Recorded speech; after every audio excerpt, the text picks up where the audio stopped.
केसरी की नादानी।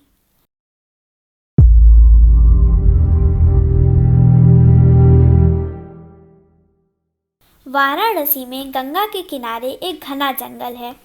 बहुत समय पहले की बात है। उस जंगल में एक सिंह राज्य करता था। उसका नाम था केसरी। केसरी की प्रजा उसे बहुत चाहती थी। था भी ठीक, क्योंकि केसरी प्रजा का बहुत ध्यान रखता था। उसके दुख दर्द में साथ देता था, सभी की सहायता करता था। उसके राज्य में कोई भूखा नहीं रहता था और ना ही किसी को कोई अभाव था। पर केसरी में एक बहुत बड़ा दोष था। वह था स्वार्थी। यदि कोई वस्तु उसे पसंद आती थी तो वह दूसरों को बिल्कुल नहीं देखता था। उसकी यह बात भालू, रीछ, वानर, लोमड़ी आदि किसी भी जानवर को अच्छी नहीं लगती थी। पर कहता कोई प्राणी कुछ भी नहीं था, क्योंकि वह बड़ा था, राजा था। उससे सभी डरते थे, कहते भी तो कैसे।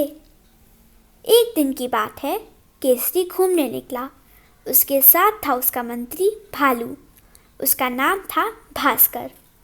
भास्कर और केसरी घूमते घूमते गंगा नदी के किनारे पहुँचे। वहाँ भास्कर ने नाव में बिठाकर महाराज केसरी को सैर कराई। अचानक केसरी का ध्यान गया कि गंगा का पानी बह बहकर पूर्व दिशा की तरफ जा रहा है। केसरी के राज्य की सीमा तो वहाँ समाप्त हो जाती थी, पर उसने देखा कि पानी बहकर उसके राज्य से बाहर जा रहा है। उसने अपनी मंत्री भालू से पूछा, भास्कर, यहाँ से यह पानी कहाँ जाता है? मुगल सराय की ओर महाराज, पतवार से नाव आगे बढ़ाते भालू मंत्री ने उत्तर दिया। मुगल सराय में नदी के पास जंगल में एक शेर भी रहता था। उससे केसरी बड़ा चिढ़ता था। केसरी को बहुत बुरा लगा कि उसके राज्य से पानी वहाँ जाए, वहाँ का राजा उस पानी को अपने काम में लाए। केसरी ने बिना सोचे समझे भालू को आज्ञा दी, मंत्री जी, इस पानी को दूसरे राज्य वाले जंगल में जाने से रोक दो। कल सुबह तक यहाँ बांध बन जाना चाहिए।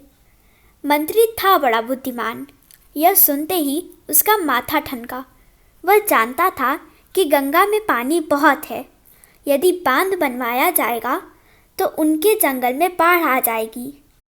उसने बड़ी विनम्रतापूर्वक सिंह से कहा, महाराज, कहीं ऐसा ना हो कि वह बांध बनाने से हमें ही नुकसान हो। तुमसे जो कहा जा रहा है वह करो, नथुने फुलाता हुआ शेर बोला। भालू करता भी क्या, वह चुपचाप बैठा रहा। नदी से वापस आकर भालू ने तुरंत सेनापति वानर देव को बुलाया। उसे राजा का आदेश पूरा करने को कहा। वानर देव ने तुरंत सेना के कुशल इंजीनियरों को बुलाया। उन्हें शाम तक बांध बनाने की आज्ञा दी। इंजीनियरों ने जल्दी से पत्थर, ईंट और सीमेंट जुटाए, फिर बांध बनाना शुरू किया। शाम तक मजबूत और सुंदर बांध बनकर तैयार हो गया। दूसरे दिन केसरी सूरज निकलने पर भी सोता रहा, पर जैसे ही उसकी आँख खुली वह भौंचक्का रह गया। यह क्या, उसकी सारी गुफा में घुटने तक का पानी भरा था। बड़ी मुश्किल से पार करके केसरी गुफा के बाहर तक आया। उनकी समझ में नहीं आ रहा था कि इतना पानी कहाँ से आ गया। वह अभी सोकर उठा था और आंखें मल रहा था। उसने देखा कि दूर से भालू मंत्री बड़ी तेजी से नाव खेते हुए वहीं आ रहे हैं। नाव को पास लाते हुए भालू बोला, जल्दी कीजिए महाराज, जल्दी से नाव में बैठिए, पानी लगातार बढ़ता ही जा रहा है। शेर उछलकर तुरंत नाव में जा बैठा। तब कहीं जाकर उसने चैन की सांस ली। फिर भालू से पूछा, इतना सारा पानी कहाँ से कैसे आया? बांध बनाने से सारे जंगल में बाढ़ आ रही है। सभी जानवरों के घर में पानी भर गया है। सेना सभी को निकाल निकाल कर ऊंचे पेड़ों पर बैठा रही है, मंत्री ने उत्तर दिया। यह सुनकर शेर अपनी मूर्खता पर पछताने लगा। वह सोचने लगा कि पहले ही मंत्री की बात मान लेता तो ऐसी परेशानी कभी ना आती। उसने तुरंत सेनापति को बुलाया और तुरंत ही बांध तोड़ने की आज्ञा दी। सैकड़ों वानर इस काम में जुट गए। कुछ ही समय में बांध टूटकर गिर पड़ा। जंगल में आई बाढ़ दूर हो गई। तब सिंह ने चैन की सांस ली। नाश्ता करते हुए शेर भालू से बोला, मंत्री जी, आपकी बात ना मानकर मैंने भूल की।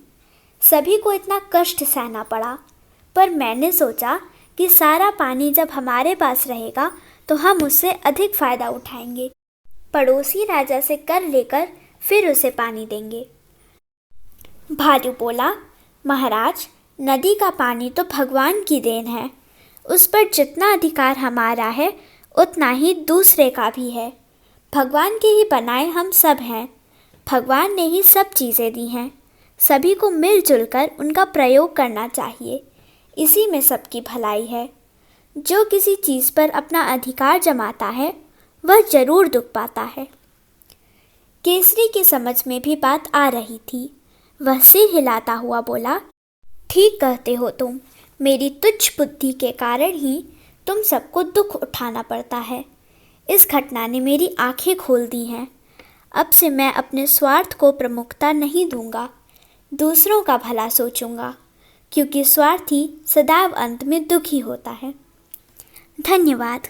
अगर आपको हमारी यह वीडियो पसंद आई हो तो इसे लाइक करें, कमेंट और शेयर ज़रूर करें और हमारे YouTube चैनल ऋषि चिंतन को सब्सक्राइब भी कर लें। साथ ही बेल आइकन को भी दबाएं ताकि आपको आने वाली वीडियोस की नोटिफिकेशंस मिलती रहें। धन्यवाद।